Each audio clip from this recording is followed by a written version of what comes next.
আজকে আমি চুলা ছাড়াই হাঁসের ডিম পোচ করব। কয়েকদিন থেকেই ইউটিউবে ফেসবুকে যেইখানেই ঢুকছি সেইখানেই দেখছি সবাই রোদের মধ্যে এইভাবে ডিম পোচ করছে। রোদের মধ্যে এই ডিম পোচটা দেখছি অনেক ভাইরাল হয়ে গেছে। তো সবাইকে ডিম পোচ করতে দেখে রোদের মধ্যে আমারও ইচ্ছে হলো যে আমিও দেখি রোদের মধ্যে ডিম পোচ করতে পারি কিনা। এই তো আমি ফার্স্ট টাইম আজকে রোদের মধ্যে ডিম পোচ করব। তো আমার কত সময় লেগেছে, ডিম পোচটা হয়েছে কিনা, কেমন হয়েছে সবকিছু আজকে আপনাদের সাথে শেয়ার করব। আশা করি অনেক ভালো লাগবে। আসসালামু আলাইকুম, কেমন আছেন সবাই? আজকে চলে আসলাম ছাদে। আজকেও অনেক রোদ ছিল, সূর্যের অনেক তাপ ছিল। আমি প্রথমেই একটা তাওয়ার মধ্যে সামান্য পরিমাণ তেল নিয়ে হাত দিয়ে এইভাবে চারিদিকে মাখিয়ে দিচ্ছি তাওয়ার মধ্যে। এরপরে প্রায় 30 মিনিটের মতো এইভাবেই রোদের মধ্যে ছাদে রেখে চলে গিয়েছিলাম তাওয়াটা। প্রায় 30 মিনিট পরে আবার ছাদে আসলাম আর এই তো লবণ আর ডিম। এইটা হাঁসের ডিম ছিল।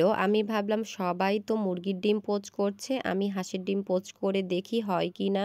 আর এই তো রোদের মধ্যে আধা ঘন্টা পর তাওয়ার উপরে এখন ডিম ভেঙে দেব, দেখা যাক কি হয়। আর আমার মেয়ে বলছে দাও আম্মু আমি ভেঙে দিই। তো এই তো এখন তাওয়ার মধ্যে ডিমটা আমার মেয়ে ভেঙে দিচ্ছে। আর এতই রোদ ছিল, আমাদের বসে থাকায় অনেক কষ্টদায়ক হয়ে গিয়েছিল। তাওয়াটা কিন্তু অনেক গরম ছিল। আর এই তো আমার মেয়ে ডিমটা ভেঙে দিল তাওয়ার মধ্যে। আর দেখুন কি অবস্থা হয়েছে।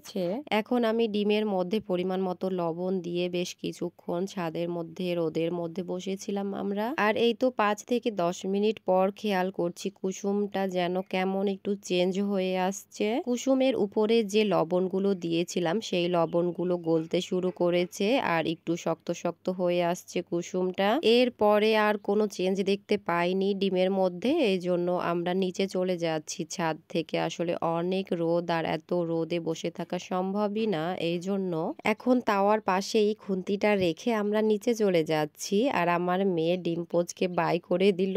এরপরে প্রায় 2 ঘন্টা পরে আমরা ছাদে আসলাম আর এসে দেখি কি অবস্থা ডিমের। ভেবেছিলাম ডিমটা সুন্দরভাবে পোচ হয়ে যাবে, কিন্তু সেটা তো হয়নি। আসলে ডিম পোচ না, ডিমের পাপড় হয়ে গেছে। আমরা ডিমের এই অবস্থা দেখে পুরোই হতাশ হয়ে গেছি। তো যাই হোক, কি আর করার, যখন হয়নি। তো আমি দেখলাম কুসুমটা একটু শক্ত হয়েছিল, মানে উপরের দিকটা একটু শক্ত হয়েছিল আর সাদা অংশগুলার সাইড গুলা একেবারে পাপড়ের মতো মচমচে হয়ে গেছে। কুসুমটা দেখছি যেহেতু একটু শক্ত হয়ে গেছে, এই জন্য আমিও ভাবলাম খুন্তিটা যখন নিয়েই এসেছি তো খুন্তির ব্যবহারটাও একটু করেই নি। এই তো খুবই আস্তে আস্তে আলতো আলতো ভাবে এখন ডিমটাকে আমি উল্টানোর চেষ্টা করছি। এই জন্য চারিদিকটা এইভাবে খুন্তি দিয়ে একটু নেড়ে দিলাম। এরপরে কুসুমটা উঠিয়ে এখন উল্টিয়ে দিলাম। আর এই তো খুব সুন্দরভাবে উল্টানো হয়ে গিয়েছে। ডিম পোচ নিয়ে কি আর করার, এই ডিম তো আর খাওয়া যাবে না। তো আমিও ভাবলাম কুসুমটা একটু গলিয়ে দিই। এরপরে দেখলাম যে না, উপরটা একটু ভালো শক্ত হয়েছিল কিন্তু ভিতরটা একেবারেই নরম আছে। সত্যি মনটা অনেক খারাপ, আমরা একেবারেই হতাশ হয়ে গিয়েছি। আমরা অনেক জনের দেখেছি যে হয়েছে ডিম পোচ, কিন্তু কি আর বলার, আমরা পারিনি, আমাদের হয়নি। কি ভাবছেন এই ডিমটা কি পুরোটাই নষ্ট? না, পুরোটাই নষ্ট না। এই ডিমটা এখন আমি নিচে গিয়ে ইন্ডাকশানে ভেজে নেব।